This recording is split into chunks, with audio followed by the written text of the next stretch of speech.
స్త్రీ గురించి మనం ఈరోజు తెలుసుకుంటానికి ఆ వృద్ధ స్త్రీలు ప్రార్థన చేసి మన కోసం పిల్లలకని పెంచి వారిని పెద్ద చేసి ఉన్నారు.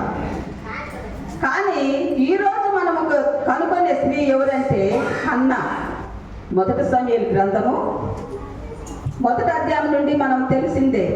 6వ అధ్యాయంలో మనం చదువుకున్నాం. యెహోవా ఆమెకి సొంత లేకుండా చేసిను, హేతువు పుట్టించి ఆమె వైరమును పెనైనా అంటే ఎవరండి? తన సహోదరే తనకి విరోధిగా చేస్తుంది. మన సహోదరుల ఐక్యత కలిగి నివసించుట ఎంతో మేలు, ఎంతో మనోహరమని మనం చలవిస్తూ ఉంటాం. కానీ మనలో సహోదరత్వము ఎంత మాత్రము ఉండదు. ఒక సహోదరుడు మంచిగుంటే, ఒక సహోదరుడు కొంచెం బలహీనంగా ఉంటే వాడిని చూసి మనం హేళన చేస్తాం. అయ్యో నా సహోదరుడు ఇలా ఉన్నాడని వాడి కొరకు ఎప్పుడైనా ప్రార్థన చేసామా? చేసుంటే పెనీనా తన చెల్లిని ఆమె కించపరచదు, ఆమెకు కోపం పుట్టించదు, హింసకు గురి కానియదు కదండి. తన పిల్లలే నా పిల్లలే నీ పిల్లలని చెప్పవచ్చు కదా. ఆమెకు కుమారులు ఉన్నారు, కుమార్తెలు ఉన్నారు. కానీ ఆమెని హింసించదు. నువ్వు సొంత లేని దానివి అని హింసించుతుంది. సొంత లేకపోతే ఏమైంది? పిల్లలు లేకపోతే బ్రతకలేరా? కానీ సంతానము చాలా ప్రాముఖ్యమైనది. ఆ సొంత కోసం ఎంతమంది స్త్రీలు దేవుని అడిగి ఉన్నారు. ఈరోజు హన్నా కూడా ఈ యొక్క సమయంలో మనకి తెలియజేస్తున్నాడు దేవుడు. ఈ 2 గంటల సమయంలో హన్నా ప్రార్థనకి వెళ్ళింది షిలోహు మందిరమునకు. అక్కడ ఏటాట బలులు అర్పించటకు ఎల్కానా గారు వెళ్తూనే ఉండేవారు. వీళ్ళందరినీ తీసుకొని, తన కుటుంబాన్ని తీసుకొని, తన పాపాలను చేస్తే కడుక్కోవాలని ప్రాయచిత్తంగా బలి అర్పణలు అర్పించటకు మందిరానికి వెళ్ళుచుండేవారు. అయినప్పటికీ తన అక్క పెనీనా గారు ఎప్పుడు ఆమెని హింసకే గురి చేస్తున్నారు. అలా హింసించే స్త్రీలు ఎంతమంది ఉన్నారు? వారిని వారు మార్చుకునే పరిస్థితికి తెచ్చుకోవాలని వాక్యం ద్వారా సెలవిస్తున్నాం. మనం అలా ఉన్నామా? అలా ఉంటే ఈరోజే ఈ వాక్యం ద్వారా మనం సరి చేసుకునే వారంగా ఉండాలి. ఎవరైనా సరే, నేనైనా సరే, ఎవరైనా హింసకు గురి చేస్తున్నామా? ఆ హింస నుండి మనం తప్పించటము దేవుని శక్తిని మనం పొందుకొని ఉన్నాము. మనం సహోదరులుగా ఉంటున్నాము. ఐక్యత మనలో లేకపోతే మన మీద అందరూ దాడి చేయటకు వస్తారు. అది మనం సహోదరులు ఐక్యత కలిగి నివసించాలి. ఈ స్త్రీల మైత్రి పండుగ కదా సహోదరులు కూడా చెబుతుంది అమ్మగారు అనుకుంటున్నారా?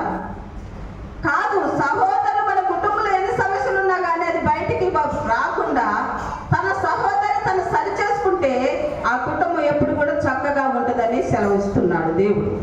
మన కుటుంబాలు కట్టుకున్నటప్పుడు స్త్రీల మైత్రి పండుగ మనం జరుపుకుంటున్నాం కదా. స్త్రీల మైత్రి పండుగ అంటే ఏమిటి? స్త్రీలందరూ కలిసి చేసుకునే పండుగ, సమీకరణ, ఒకరేళ్ళ ప్రేమ, ఆప్యాయతలు, డొనేషన్స్, ఇంకా చర్చికి రాని వారిని మన బంధుమిత్రులందరూ కూడా పిలుచుకొని ఈ పండుగని చేసుకుంటాం. ఈ పండుగ వాతావరణంలో మనము కూడా ఉన్నప్పుడు ఆనందము, సంతోషము ఎంతగానో ఉంటుంది. వాక్యంతో మనం సరిచేయబడాలి. ఇన్ని చేసిన పిండి వంటలు, భోజన పదార్థాలకు సహాయం చేసిన, ఎన్ని చేసినా కానీ మన హృదయంలో వాక్యం లేకపోతే మనము వ్యర్థమే. ఎంత నువ్వు సహాయం చేసినా కూడా అది వ్యర్థమే. అది ఎందుకంటే తింటే ఇప్పుడు కాసేపటికి మర్చిపోతాం. నీ వాక్యం హృదయంలో ఎప్పుడైతే నువ్వు తలంచుకొని ఆ వాక్యాన్ని హృదయంలో ఉంచుకుంటావో అప్పుడే మనము దేవునితో పాటుగా మనం సమీకరణగా ఉంటాం. ఎంతోమంది స్త్రీలు ఈ రోజు మనం చదువుకున్నాం కదండి. ఆ స్త్రీలందరూ కూడా ప్రార్థన చేసి కొనియాడి వారి కొరతలు తీర్చుకున్నారు. ఈ రోజు కూడా హన్నా గారు తన కుటుంబంలో ఉన్న సమస్యని ఆమె పెనుగుడి ద్వారాగా ఇది ఏ పని కూడా కాదు. అందుకనే మండసం దేవుని మందిరంలోకి వెళ్ళి కన్నీళ్లు కారుస్తూ వెళ్ళింది. ప్రార్థన చేయటకు వెళ్ళినది. ఏ సమయమైనా ఎప్పుడైనా మనకు ఖాళీ దొరికినప్పుడు ప్రార్థన చేసుకునే స్త్రీలు ఎంతమంది ఉన్నారో నాకైతే లేదు.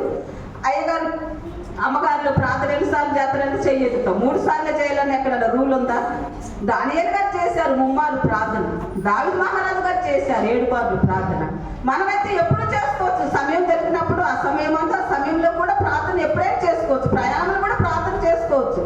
పాటలు పాడుకుంటూ వెళ్ళవచ్చు. పక్కవారు ఎన్ని అవసరం లే, వాళ్ళతో మనకు పని ఏముంది? మన ద్వారా మన పక్కవారు కూడా ఈమె క్రిస్టియనా, క్రైస్తవురాలా అనేసి అనుకోవాలి. మన చూసి మన వాటి ప్రవర్తన కూడా అక్కడ సరి చేసుకునేటట్టుగా ఉండాలి. ఈరోజు అన్నగారైతే మందిరంలోకి వెళ్ళి తన లోటుని తీర్చుకున్న అన్నాన్ని మనం ఈరోజు చదువుకుందాం. మంచిగా ఒకసారి 6వ అధ్యాయం ఒకసారి చదవండి. 6వ వచనం, 1వ అధ్యాయం 6వ వచనం వచ్చిన ఒకసారి చదవండి. యెహోవా ఆమెకు శక్తి లేకుండా చేసి ఉన్నాడు. హేతువును బట్టి ఆమె వైరియగు పెనిన్నా ఆమెను ఇసుకించుటకు ఆమెకు కోపం పుట్టించుతూ వచ్చును. హెల్కన ఆమెకు ఏటేట బళ్ళు అర్పించుతూ వెళుతూ వచ్చినా కానీ 2 పాలు ఎత్తుతున్నాడు, కానీ ఆమెకు సంతోషము లేదు. సంతోషం ఎప్పుడు ఉంటుందంటే తన యందు తన పిల్లలు ఉన్నప్పుడే సంతోషము కలుగుతున్నది. ఒకసారి 9వ వచనం చదువుకుందాం. వారు శిలోహంలో అన్నపానములు పుచ్చుకొనుచు హన్నా లేచి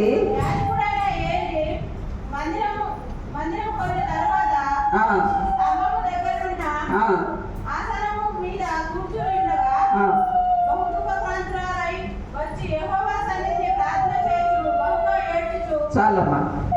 యెహోవా సన్నిధికి ఎవరు నా కోరికలు విన్నపములు తీర్చేవారు ఎవరు లేరు.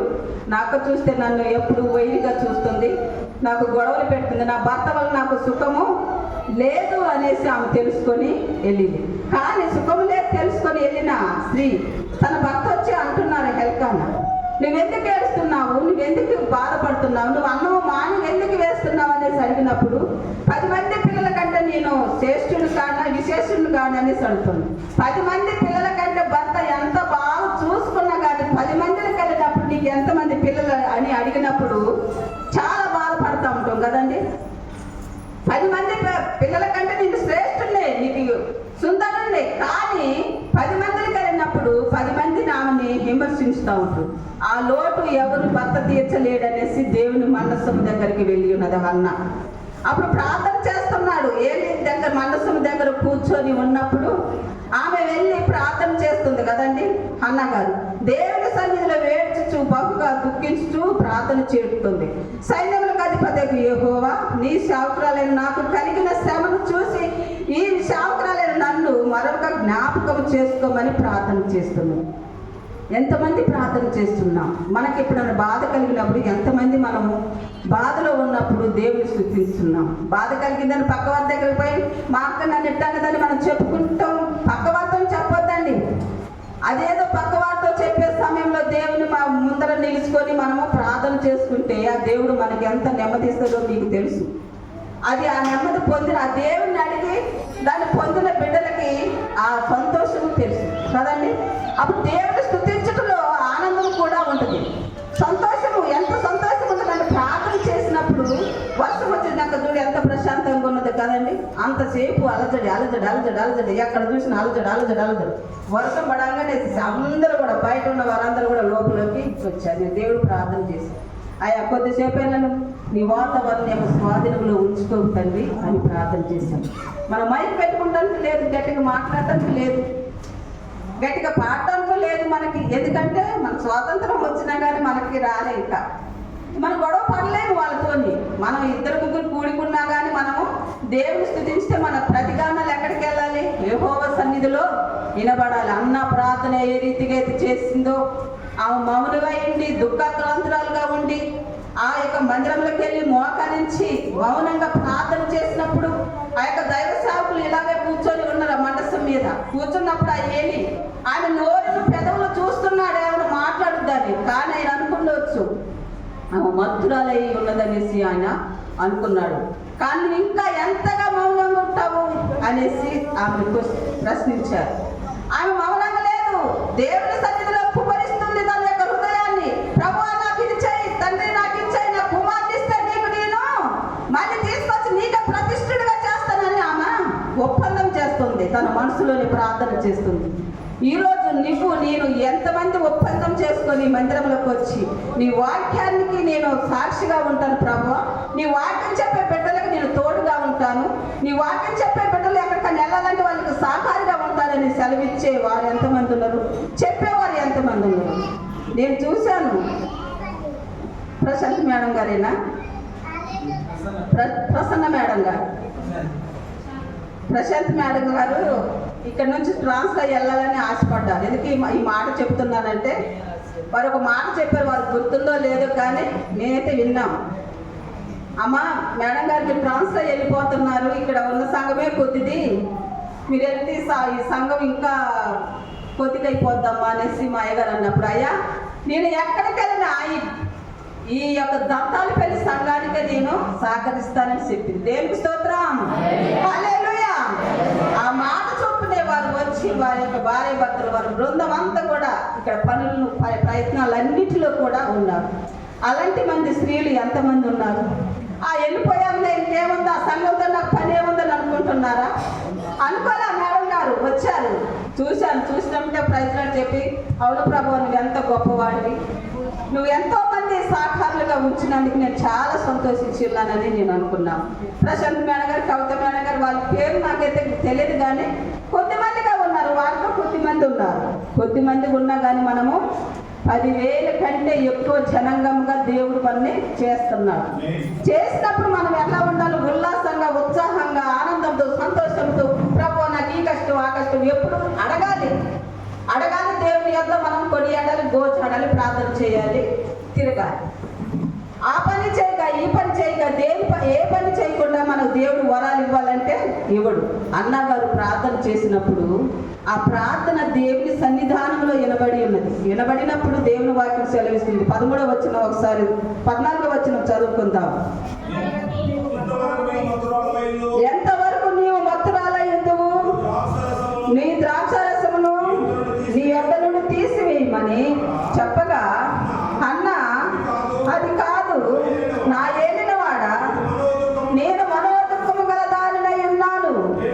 నేను ద్రాక్షారసమునైనను మద్యమునైనను పానం చేయలేదు, గాని నా ఆత్మ యెహోవా సన్నిధిని కుమ్మరించున్నానని ఆ దైవ సేవకుడితో సెలవిచ్చింది. ఈరోజు మనమందరము మన ఆత్మని దైవ సన్నిధిలో మనం